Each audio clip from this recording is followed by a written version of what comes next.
Bonjour, bonjour mes bien-aimés dans le Seigneur.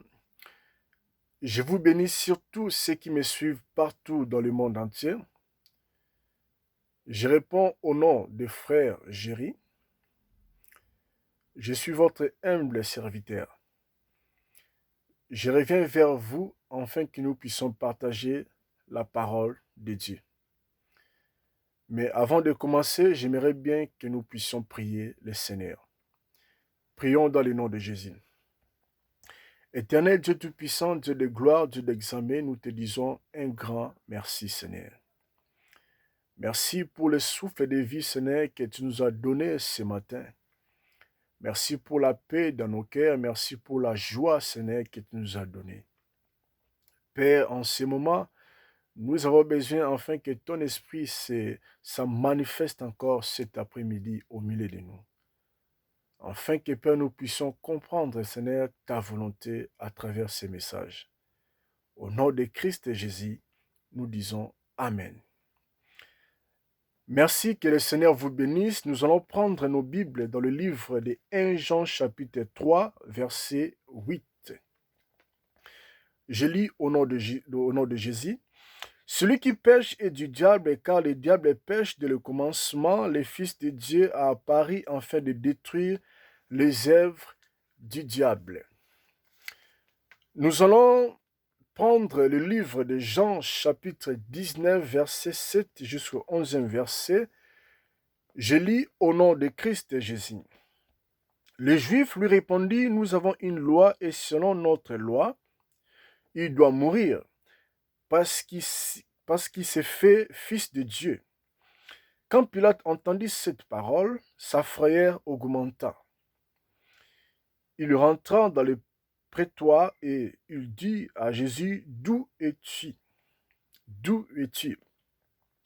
Mais Jésus ne lui donna point de réponse. Pilate lui dit, est-ce qu'à moi que tu ne parlais pas?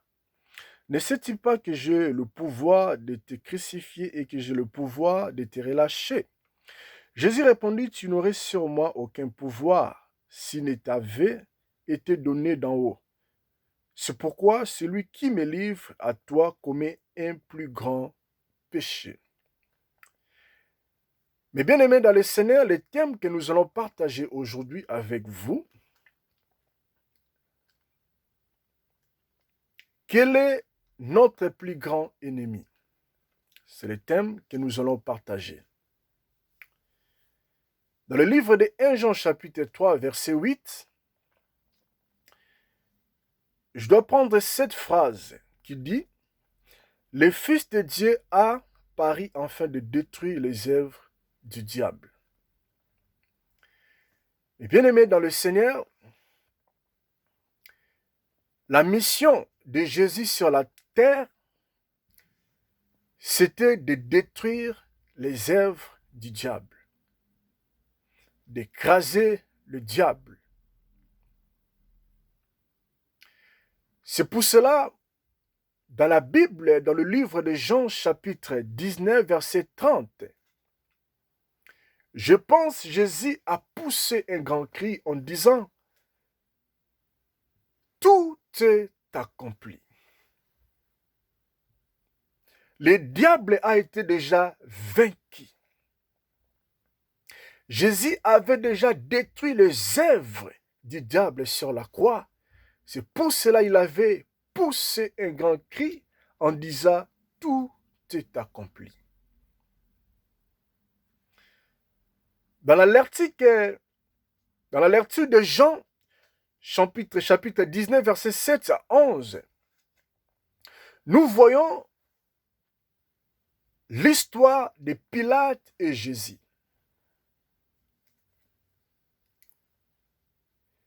Le désir des Juifs était que Jésus soit crucifié. C'est pour cela qu'ils ont présenté une loi auprès de Pilate. Nous allons lire au verset Jean chapitre 19, verset 8, au verset 8, la Bible déclare « Quand Pilate entendit cette parole, sa frayeur augmenta. »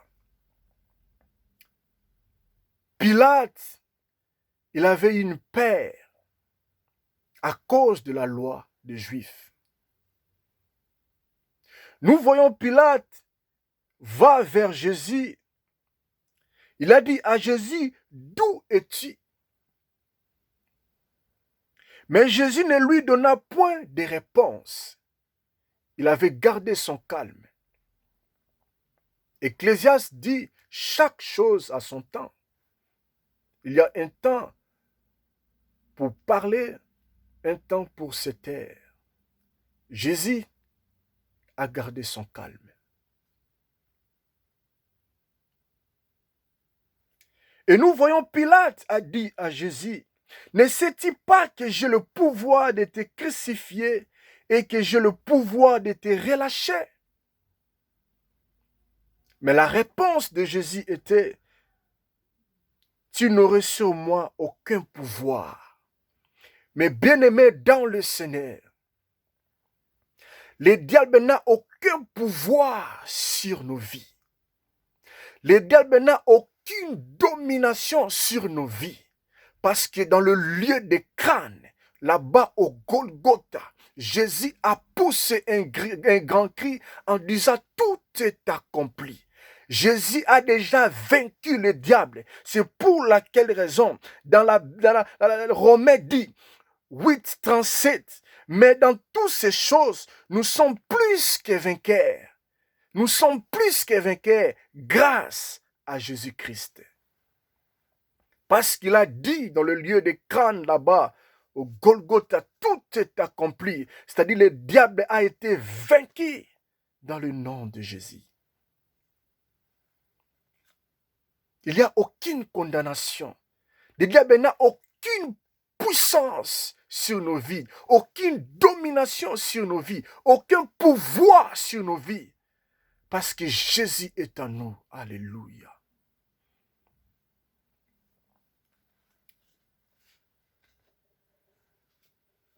Jésus est là. Mais aujourd'hui, partout dans le monde, surtout dans nos églises, nous détruisons le diable jusqu'aujourd'hui. Nous chassons le diable. Nous prions pour beaucoup de choses, beaucoup de situations difficiles que nous traversons. Mais malgré toutes ces choses-là, ça reste dans nos vies. Ça ne bouge pas. Chaque année, nous avons toujours l'habitude de couper les liens. Couper les liens. Malgré nous coupons, mais toutes ces choses-là, ça reste. Tandis que Jésus a dit dans sa parole, je suis venu sur la terre pour détruire les œuvres du diable. Et il a poussé un grand cri en disant, tout est accompli. Jésus a dit, le diable a été déjà vaincu. Mais pourquoi les choses que nous prions, ça ne bouge pas, ça ne change pas? Pourquoi? Pourquoi? Mais bien aimé dans le Seigneur, notre thème, c'est quel est notre plus grand ennemi? Notre plus grand ennemi, ce n'est pas toujours le diable, ce n'est pas toujours les sorciers, mais notre plus grand ennemi, c'est la jalousie, c'est la haine, c'est le mauvais cœur que nous devons combattre.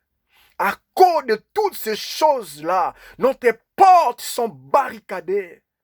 C'est pour cela que nous ne voyons pas la main de Dieu sur nos vies. Lorsque tu vois ton frère progresse, tu as la rage. Lorsque tu vois ton pasteur prêche la parole sur la chair, tu as la rage. Tu dis pourquoi toujours lui, pas moi. Tu as la rage. Lorsque tu vois ton fidèle dans l'église progresse, tu as la rage.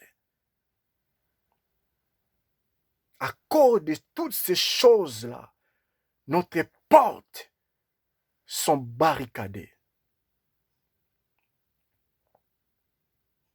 Tu prends la femme d'autrui, mais tu gênes. Tu prends le mari d'autrui, tu gênes. Tu dis, le Seigneur m'a béni. Non, mes bien-aimés, à cause de cela, toutes tes portes sont fermées. Lorsque tu regardes ta voisin progresse, tu as la rage. Lorsque tu vois, je ne sais pas où dans ton travail, les gens progressent, tu as la rage. Et tu viens, parfois nous gênons, 40 jours, 30 jours, 100 jours dans la présence de Dieu pour que le Seigneur fasse quelque chose. Dieu ne le fera pas parce que dans nos cœurs, nous avons un ennemi qui est la haine, la jalousie, alléluia, le mauvais cœur.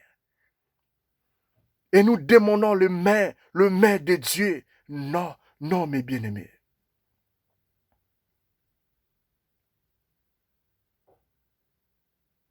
Nous devons changer. Mes frères, mes sœurs, répandons-nous. Répands-toi, mes bien-aimés. Répands-toi, mes bien-aimés. Lorsque tu regardes ton prochain, tu les haïs, mais tandis que Dieu a dit, pourquoi tu me dis que je t'aime, oh Dieu, je t'aime, oh Dieu, mais moi tu me vois pas, mais tu me vois pas, mais toi tu vois ton prochain, pourquoi tu les haïs? Et nous prions avec la haine, nous gênons avec la jalousie, nous gênons avec le mauvais cœur dans nos vies. C'est pour cela ta situation ne bouge pas. Combien de fois tu as gêné? Combien de fois tu as prié? Combien de fois tu as dit, oh Dieu, je prie, tu ne me donnes pas. Alléluia. À cause de ta haine, à cause de ta jalousie, toutes tes portes sont barricadées.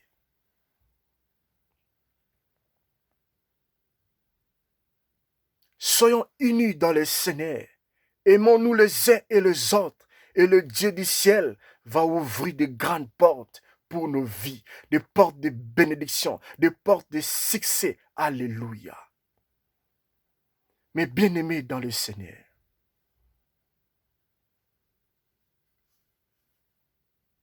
Nous allons lire. Nous allons prendre le livre des Galates.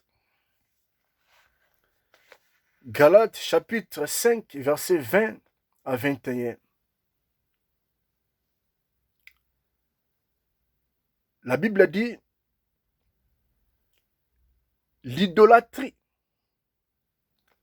la mangie, les inimitiés, les querelles, les jalousies, les animosités, les disputes, les divisions, les sectes, l'envie, l'ivrognerie, les excès de table et les choses semblables. Je vous dis d'avance, comme je l'ai déjà dit, que ceux qui commettent de telles choses n'hériteront point le royaume de Dieu. À cause de ces choses, le ciel est fermé. Mais bien-aimés dans le Seigneur, aimons-nous les uns les autres. Lorsque nous prions avec la jalousie, lorsque nous prions avec la haine, le Seigneur ne te bénira pas.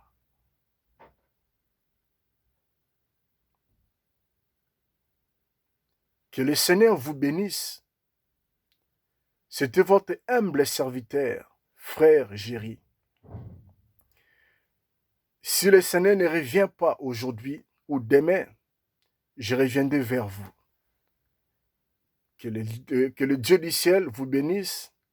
Merci beaucoup. Au revoir.